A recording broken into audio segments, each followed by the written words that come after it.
ವಿಮಾನ ನಿಲ್ದಾಣಕ್ಕೆ ರಾಹುಲ್ ಗಾಂಧಿ ಆಗಮನ. ಕೆಲವೇ ಕ್ಷಣಗಳಲ್ಲಿ ಫ್ರೀಡಂ ಪಾರ್ಕ್ನಲ್ಲಿ ಪ್ರತಿಭಟನೆ. ಬಳಿಕ ಚುನಾವಣಾ ಆಯೋಗಕ್ಕೆ ಅಫಿಡವಿಟ್ ಸಲ್ಲಿಕೆ. ವೋಟರ್ ಐಡಿಯಲ್ಲಿ ಅವ್ಯವಹಾರ ಆಗ್ತಿದೆ, ಆಯೋಗ ಜವಾಬ್ದಾರಿ ನಿರ್ವಹಿಸುತ್ತಿಲ್ಲ ಎಂದ ದಿನೇಶ್ ಗುಂಡೂರಾವ್. ಪ್ರತಿಭಟನೆ ಹಿನ್ನೆಲೆ ಮೆಜೆಸ್ಟಿಕ್ ಸುತ್ತಮುತ್ತ ಟ್ರಾಫಿಕ್ ಜಾಮ್.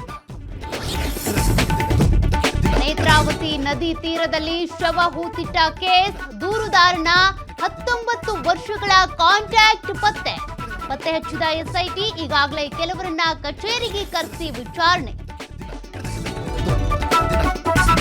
ರಾಜ್ಯದಲ್ಲಿ ಯೂರಿಯಾ ರಸಗೊಬ್ಬರದ ಅಭಾವ, ಕೊಪ್ಪಳದಲ್ಲಿ ರೈತರಿಂದ ದಿಢೀರಂತ ಪ್ರತಿಭಟನೆ. ಪೊಲೀಸರ ಮಧ್ಯಸ್ಥಿಕೆಯಲ್ಲಿ ಯೂರಿಯಾ ಹಂಚಿಕೆ.